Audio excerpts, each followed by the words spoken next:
Welcome to Economics to Win plus 2 Economics Reduced Syllabus Question and Answer for Chapter 6 Banking Part C 3 Marks Book Back Questions.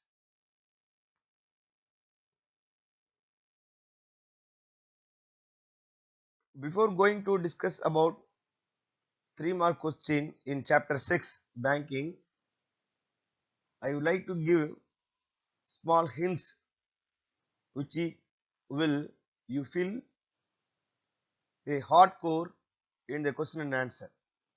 Question answer படிக்கும்போது உங்களுக்கு கடினமான பகுதிகளுக்கு சின்னதாக ஒரு hints கொடுத்துட்டு இந்த கொஸ்டின் ஆன்சரை ஸ்டார்ட் பண்ணுறது என்னோட வழக்கம். அதே அடிப்படையில் தான் இந்த ஸ்லைடு உங்களுக்கு பின்னாடி வர்ற கொஸ்டின் ஆன்சருக்கான ஹிண்ட்ஸ். ஃபர்ஸ்ட், நமக்கு லோன் வேணும், நமக்கு பணம் வேணும் அப்படின்னாக்கா when we needed money, demand for money, we approach commercial bank. This commercial bank will approach RBI by producing securities. இந்த கமர்ஷியல் பேங்க் நம்ம வேணுன்ற லோனுக்கு அவங்க கிட்ட பணம் இல்லை, அப்ப அவங்க என்ன பண்ணுவான்னு கேட்டாக்கா ஆர்பிஐ கிட்ட போய் பணம் கேட்பாங்க. அதற்கு அவங்க பண்றது செக்யூரிட்டியை டெபாசிட் பண்ணுவாங்க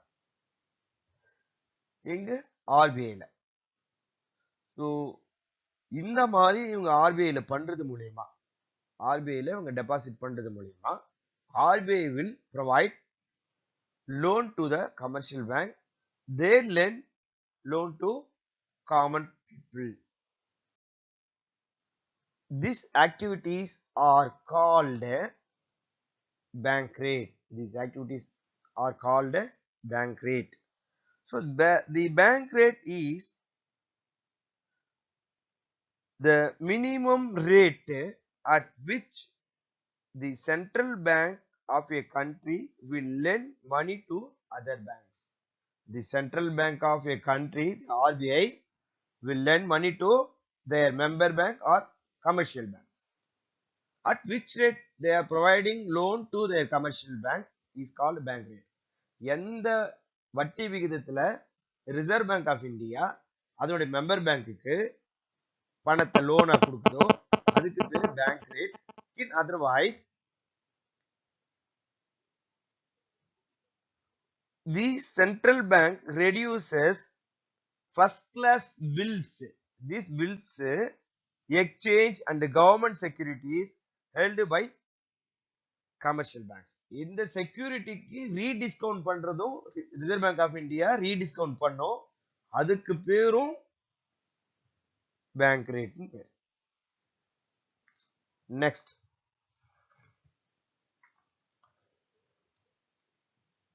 when the debentures or securities or shares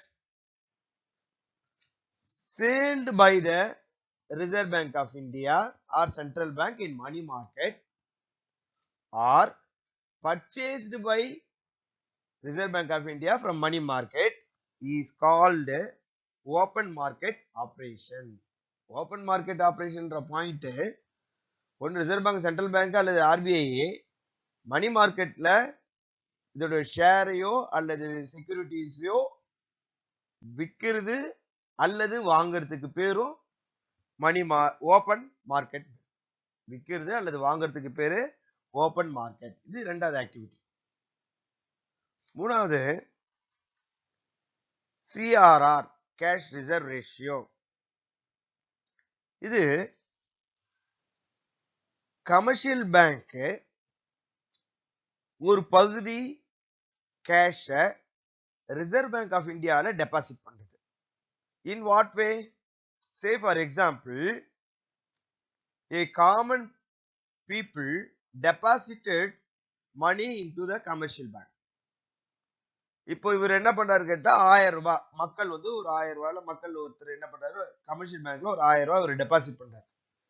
இந்த 1000 ரூபாயில 4% சிஆர்ஆர் இருந்தா கேஷ் ரிசர்வேஷன் 4% இருந்தா இவர் என்ன பண்ணுவார்னு கேட்டாக்கா 40 ரூபாயை இந்த commercial bank Reserve bank of இந்தியாவில் டெபாசிட் பண்ணும். This is called CRR. when CRR rate is 4%, the common person deposited 1000 rupees in the commercial bank in SBI ல கட்டியிருந்தாருன்னா அந்த 1000 rupeesல இந்த கமர்ஷியல் பேங்க் ஸ்டேட் பேங்க் கண்டிப்பா இங்க 40 ரூபாயை டெபாசிட் பண்ணிக்கணும். That is called CRR. Then SLRன்றது securities of commercial bank R member bank of central bank. Central பேங்கோடைய உறுப்பு வங்கிகள் தங்களுடைய செக்யூரிட்டிக்காக cash or gold or share deposited in Reserve Bank of India, that is central bank, is called SLR. இப்போ underwritings and debentures இதுக்குள்ள difference பின்னாடி நம்ம நபார்ட்ஸ் இல்ல வங்கியை பத்தி படிக்கும்போது அண்டர் ரைட்டிங்ஸ் வரும், டிபென்ச்சர்ஸ்னு வரும். இப்போ அண்டர் ரைட்டிங்ஸ்னா என்ன அப்படின்னு பார்த்தோம்னா underwriting may be defined a contract entered into the person and the company. Underwritings இது underwriting பாருங்க, கிரேஹான் கார்பரேஷன் இந்த கம்பெனியோட underwritings. இப்போ இந்த underwritingல என்னன்னு கேட்டா they give assurance, செக்யூரிட்டி, ஒரு கேரண்டி கொடுக்குறாங்க. யாருக்கு? இந்த செக்யூரிட்டியை ஷேரை வாங்குற பீப்புளுக்கும் மக்களுக்கும் இந்த கம்பெனிக்கும் கொடுக்குற ஒரு அஷூரன்ஸுக்கு பேர் தான் அண்டர்ரைட்டிங். அண்டர்ரைட்டிங்ன்றது எழுத்துப்பூர்வமாக கொடுக்கிற ஒரு பாதுகாப்பு பாண்டு செட்டிங். இந்த அண்டர்ரைட்டிங்க்கு ஒரு செக்யூரிட்டி இருக்கு. இது டிபென்ச்சர்ன்றது வித்தவுட் எனி செக்யூரிட்டி. இது ஒரு ஹை லெவல் ரிஸ்க் உள்ள share. This will be sold out in the money market. இது ஹை லெவல் ரிஸ்க். ஸோ இந்த அண்டர்ரைட்டிங்க்கும் டிபென்ச்சருக்கும் உள்ள டிஃபரன்ஸ், டிபென்ச்சருக்கு எந்த வித செக்யூரிட்டி இருக்காது, high level risk. This is இது செக்யூர்டு ஒன், பட் ரிஸ்க் இருக்கு. So these are all will help you for forthcoming slides, will help you in easy memory. இந்த hints உங்களுக்கு பின்னாடி வர்ற ஸ்லைடு மெமரி பண்றதுக்கான அல்ல புரிஞ்சுக்கிறதுக்கான தகவலை கொடுத்துருக்கும். Question number 30. Bring out the methods of credit control. Credit control methods done by Central Bank of a country. In India, Reserve Bank of India will regulate for supply of money or demand for money in a country.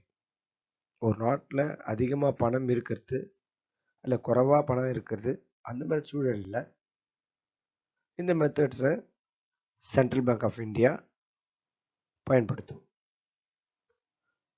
இன்னும் economic வியூவில் சொல்லணும்னாக்கா inflation பீரியடில் அல்லது deflation பீரியடில் இது பயன்படுத்தும். இந்த methods one is general method, otherwise known as quantitative method, and another one is selective method, also it is called qualitative method. இதுல first point, bank rate. Bank rate is the first class bills and government securities held by the commercial bank rediscounted by Central Bank of India. Central Bank. நான் உங்கள்கிட்ட ஏற்கனவே சொன்னேன், நமக்கு loan வேணும்னா we approach commercial banks. Commercial bank approach Central Bank by providing securities. இந்த செக்யூரிட்டிஸ்க்கு ரீடிஸ்கவுண்ட் பண்றது பேர் bank rate. Otherwise bank rate இன்னொன்னு சொல்லலாம், the bank rate is the minimum rate at which the central bank of a country will lend money to all their member bank. Bank ரேட்ன்றது நாம லோனுக்கு commercial bank approach பண்ணும்போது commercial பேங்க்கு reserve bank of இந்தியாவை approach பண்ணும்போது commercial பேங்க்குக்கு reserve bank of India கொடுக்குற லோனுக்கான வட்டி விகிதம் தான் பேங்க் ரேட். கமர்ஷியல் பேங்க்குக்கு பணம் கொடுக்கறதுக்கு சென்ட்ரல் பேங்க் எவ்வளோ வட்டி விகிதத்தில் கமர்ஷியல் பேங்க் கொடுக்குதோ that is called bank rate. Next point, open market operation.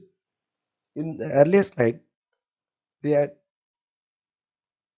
understood that in the money market the central bank will sales his securities bonds or purchase his securities bonds.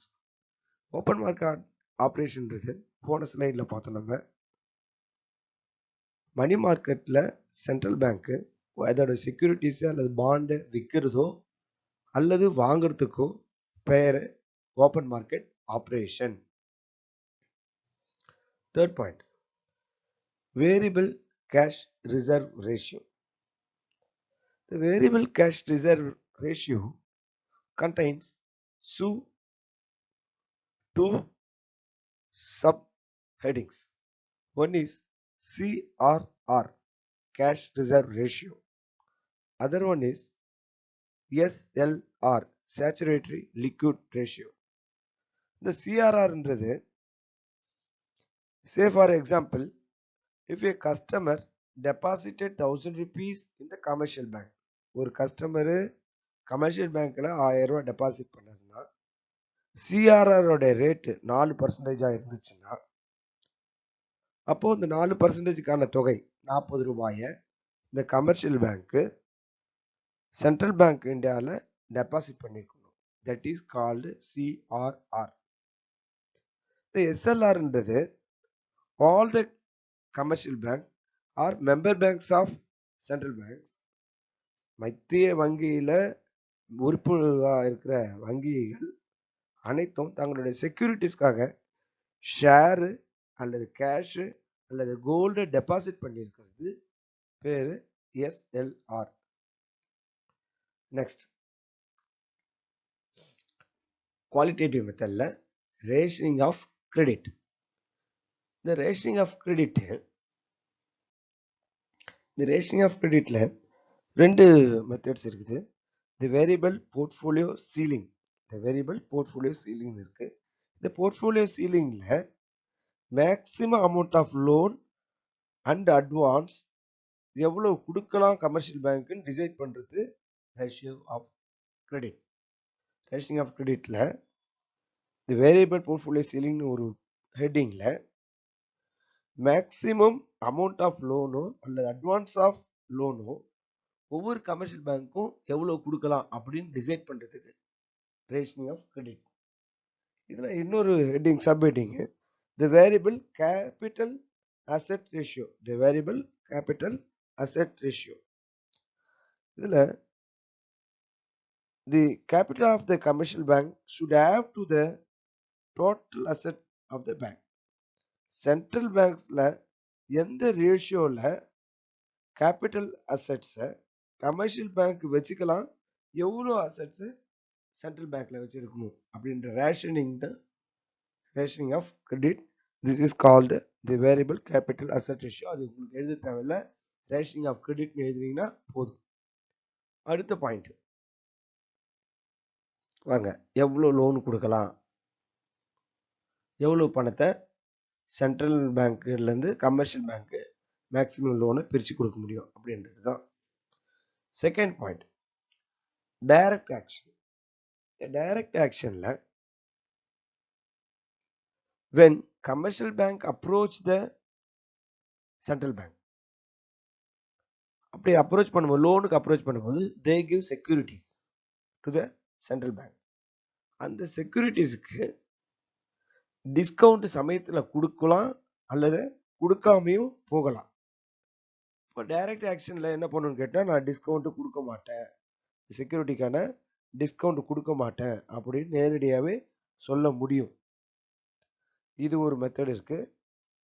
இன்னொன்னு, இது என்ன செய்யலாம்னு கேட்டினாக்கா, எவ்வளோ அமௌண்ட்டுக்கு மேல commercial பேங்க்கு அவங்களுக்கு fix பண்ண அமௌண்ட்டுக்கு மேல உங்களுக்கு லோன் வாங்கியிருந்தா அதுக்கு பெனால்ட்டியும் போடலாம். These are all direct action. உங்களுக்கு அண்டர்ஸ்டாண்டிங்காக டைரக்ட் ஆக்ஷனுக்காக போடுறேன். டைரக்ட் ஆக்ஷன் நீங்க எழுதுனீங்கன்னா போதும். Then third point, moral suasion. Moral செஷன்ன்றது when commercial bank approach to the central bank, commercial அதோட உறுப்பு வங்கிகள் ரிசர்வ் பேங்க் ஆஃப் இந்தியாவையோ அல்லது சென்ட்ரல் பேங்கையோ அப்ரோச் பண்ணும்போது லோனுக்கு எந்தெந்த செக்டாருக்கெல்லாம் லோன் கொடுக்கலாம், என்ன வட்டி விகிதத்தில் கொடுக்கலாம் அப்படின்னு ஒன்று ரிட்டனாவோ அல்லது ஓரலாகவே இன்ஸ்ட்ரக்ஷன் கொடுக்கும். That is called moral suasion, அறிவுரை வழங்கும். அடுத்தது publicity. Central Bank of India, Reserve Bank, அவங்களுடைய அஜெண்டாவை மக்களுக்கு எடுத்து சொல்றதுக்கு they want publicity for which they use the media. This is called publicity. Regulation of consumer credit. Consumer கிரெடிட்டை ரெகுலேஷன் பண்றது. இது குவாலிட்டேட்டிவ் மெத்தட்ல ஒரு important method. RBI issue oral or written guidelines to the commercial banks for down payment or number of installment. அப்போ வாங்குற consumer வாங்குற லோன்ல down payment எவ்வளவு போடணும், அது எத்தனை number of installment, this will be regularized by the Central Bank of India. It will give guidance. Sixth point, change in the marginal requirement on the security loans. Changes in the marginal requirement on the security loans. அவங்களோட ரெக்குயர்மெண்ட்ஸ்ல, ஒரு கஸ்டமரோட ரெக்குயர்மெண்ட்ஸ்ல marginal fix பண்றது. Say for example, if a person needed 1 crore business, 1 கோடி ரூபாய்க்கு ஒரு business பண்ண போறாருன்னா அதுல மார்ஜின் ஃபிக்ஸ் பண்றது. Central Bank of India margin fix பண்ணும். 75 லட்சம் லோனா கொடுக்கலாம், மீதி உள்ள 25 லட்சத்தை அந்த கஸ்டமர் தான் போடணும் அப்படின்னு ஃபிக்ஸ் பண்றதுக்கு பேர் தான் changes in the marginal requirement on the security loans.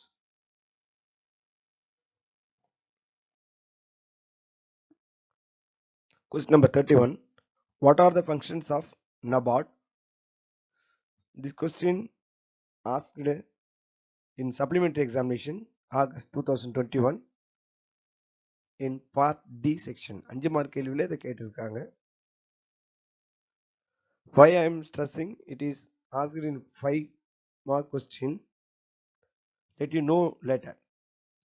First thing is, Nabard act as a refinancing institution for all kinds of production and investment. ரீஃபைனான்சிங்னாக்கா ஏற்கனவே நிதி உதவி பண்ணிடுது, திரும்பவும் நிதி உதவி பண்ணுகின்ற ஒரு நிறுவனம். ரீஃபைனான்ஸ் பண்ற இன்ஸ்டிடியூஷன், நிதி உதவி மறுபடியும் நிதி உதவி பண்ற ஒரு நிறுவனம்.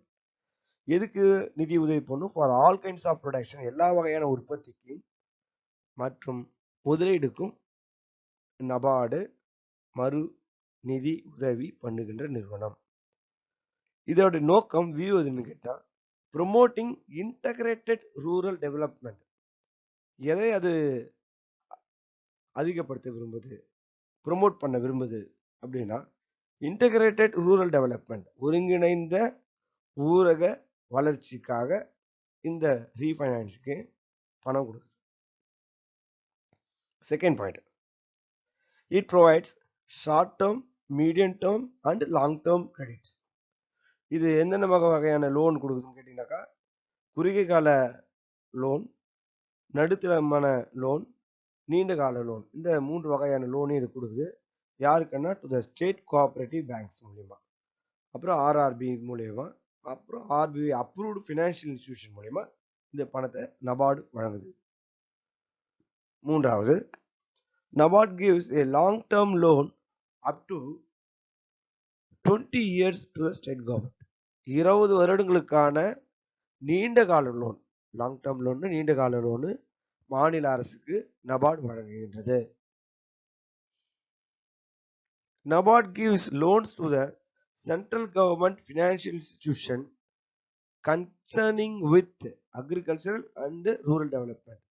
நபார்டு சென்ட்ரல் கவர்மெண்ட் ஃபினான்ஷியல் இன்ஸ்டிடியூஷனுக்கும் மத்திய அரசு நிதி நிறுவனங்கள், சென்ட்ரல் கவர்மெண்ட் ஃபினான்ஷியல் இன்ஸ்டிடியூஷன் இருக்கு, மத்திய அரசு நிதி நிறுவனங்களுக்கும் லோன் வழங்குது. எதுக்காக கேட்டீங்கன்னா அக்ரிகல்ச்சர் அண்ட் ரூரல் டெவலப்மெண்ட், விவசாயமும் ஊரக வளர்ச்சிக்காகவும் மேம்படுத்துறதுக்காகவும் இந்த லோனை நபார்டு சென்ட்ரல் கவர்மெண்ட் நிதி நிறுவனங்களுக்கு வழங்குகின்றது. It has coordinate the activities of central state government planning commissions related to the rural development financial institution. Nabard coordinate the activities of central and state government planning commissions. மாநில state governments, மாநில மத்திய central திட்டக்குழுவினுடைய வளர்ச்சிக்காக, ஊரக வளர்ச்சிக்காக financial institution மூலியமா, மத்திய financial institution அல்லது மாநில பைனான்சியல் இன்ஸ்டிடியூஷன் நிதி நிறுவனங்கள் மூலியமா கடன்களை வழங்கி வளர்ச்சி பாதைக்கு கொண்டு செல்லுது. Question number 32. Specify the functions of IFCI, Industrial Finance Corporation of India. அதுதான் IFCI னுடைய full abbreviation. அதனுடைய செயல்பாடுகள், இந்திய தொழில் நிதி கழகம் தமிழ், இதனுடைய செயல்பாடுகள். ஃபர்ஸ்ட் செயல்பாடு, long term loan both in rupees and foreign currencies. இந்திய நாட்டு பணமாகவும் வெளிநாட்டு பணமாகவும் நீண்ட கால கடன் வசதியை IFCI வழங்கும். முதல் செயல்பாடு. Second, underwriting of equity, preference and debentures issue. வெளியிடப்பட்ட ஈக்விட்டி, சம உரிமை பங்குகள், ஈக்விட்டி சம உரிமை பங்குகள், முன்னுரிமை பங்குகள், preference and debentures issue மற்றும் கடன் பத்திரங்கள், டிபென்ச்சர் இஷ்யூக்கு அண்டர் ரைட்டிங்ஸ் பண்ணும். அண்டர் ரைட்டிங்னாக்கா ஒப்புறுதி அளிக்கிறது, ஒரு உறுதி அளிக்கிறது, ஒரு கேரண்டி கொடுக்கிறது. இத IFCI செய்யும். இது debenture, this is underwritings. அண்டர் ரைட்டிங்ன்றது கேரண்டி இஷ்யூ பண்றது, ஒரு கம்பெனிக்கும் பப்ளிக் வாங்குற அந்த பாண்டுக்கும் கேரண்டி இஷ்யூ பண்றது underwritings. Next point, subscribing to equity preference and debentures issue. Equity subscribing equity சம உரிமை பங்குகள், ஈக்விட்டின்றது சம உரிமை பங்குகள், ப்ரிஃபரன்ஸ் முன்னுரிமை பங்குகள் மற்றும் டிபென்ச்சர்ஸ் இஷ்யூஸ் கடன் பத்திரங்கள், சப்ஸ்கிரைபிங் வாங்கும், அதுல பதிவும் செய்து வைத்துக் கொள்ளும். இதுதான் வாங்கிறது, சம உரிமை பங்குகள், முன்னுரிமை பங்குகள், கடன் பங்குகள். இது IFCI வாங்கியும் அதற்கான முன்னுரிமையை கொடுக்கும். Next point, guaranteeing the deferred payment in respect of machinery imported from abroad or purchased in India. இப்படி நம்ம பார்ப்போம். Imported machinery, machinery imported from abroad or purchased in India. வெளிநாட்டில இருந்து இறக்குமதி செய்கிற இயந்திரங்களுக்கும் அல்லது இந்தியாவில் இருந்து வாங்குகின்ற இயந்திரங்களுக்கும் உத்தரவாதம் அளிக்கிறது, டிஃபர்ட் பேமெண்ட் உத்தரவாதம் அளிக்கிறது IFCI. I. Next point. இப்போ பார்த்தீங்கன்னாக்கா வெளிநாட்டில இருந்து வர்ற வாகன இம்போர்ட் பண்ணதுக்காகவும் அல்லது இந்தியாவில் வாங்குறதா இருந்தாலும் அதுக்கு ஒரு கேரண்டிங் டிஃபால்ட் பேமெண்ட்டை ஐஎஃப்சிஐ பண்ணும். உத்தரவாதம் கொடுத்து வாங்குறது. Guaranteeing of loans raised in foreign currency from foreign financial institution. Indian Finance Corporation India, Industrial Finance Corporation of India will help guaranteeing loan from foreign finance institution. வெளிநாடு வங்கிகள் மூலமாகவும் வெளிநாட்டு நிதி நிறுவனங்கள் மூலமா வெளிநாட்டு பணங்களை வாங்குறதுக்காகவும் ஒரு கேரண்டியை கொடுக்கும் Industrial Finance Corporation of India. Next question. Question number 33. Distinguish between money market and capital market. நல்ல இன்ட்ரெஸ்டிங் டாபிக் இது. பட் உங்களுக்கு 3 மார்க் கொஸ்டின்ல கேட்டுக்கிறாங்க. ஷார்ட்டா நான் சொல்றேன். மணி மார்க்கெட், கேபிட்டல் மார்க்கெட், இதுக்கான வேறுபாடு. Money market deals with short term funds are loaned and borrowed. இது குறுகிய கால நிதி, கடன் மற்றும் வாங்குவதை டீல் பண்றது money market. Short term funds are loan and borrowed, இல்ல முக்கியமான விஷயம் இது short term. Then capital market. This system concerned with raising capital by dealing in shares, bonds and other long-term investment. Capital market long-term investment. Long-term investment இதெல்லாம் deal பண்ணும் அப்படின்னாக்கா shares, bonds and other long-term investments இது bond பண்ணும். இது capital market concern எதற்கான ஒரு மார்க்கெட்னா racing capital, மூலதனத்தை அதிகப்படுத்துறதுக்கான ஒரு அங்காடி. Next point. மணி மார்க்கெட் எதெல்லாம் அது இன்ஸ்ட்ருமெண்டா பயன்படுத்தும், எந்தெந்த கருவிகளை பயன்படுத்தும் money market? Treasury bills, commercial papers, certificate of deposit, trade credit, இது எல்லாம் ஒரு கருவியாக மணி மார்க்கெட் பயன்படுத்தும். Treasury bills, commercial papers, certificate of deposits, trade credit, இது எல்லாமே மணி மார்க்கெட் ஒரு கருவியா பயன்படுத்தும். கேபிட்டல் மார்க்கெட் கமர்ஷியல் பேங்க்ஸ் உடைய stocks exchange, non banking institutions like insurance company போன்றவற்றையோட ஷேர்ஸ், டிபென்ச்சர்ஸ் டீல் பண்றது capital market. Next question. Mention the objective of demonetization. It's a very important question. Demonetization உடைய நோக்கங்கள் யாவை? First, objectives of demonetizations are removing black money from the country. நாட்டில் இருக்கின்ற கருப்பு பணத்தை ஒழிக்கிறது தான் objectives of demonetization. Second point, stopping corruption. கரப்ஷனை ஒழிக்கிறது தான், லஞ்சத்தை ஒழிக்கிறது objectives of demonetization. Then third point, stopping terror funds. தீவிரவாத இயக்கங்களிலிருந்து வருகின்ற நிதி ஆதாரங்களை குறைக்கிறது அல்லது தடுக்கிறது தான் objectives of demonetization. Curbing fake notes. கள்ள நோட்டுகளை ஒழிக்கிறது அல்லது குறைக்கிறது தான் objectives of demonetization.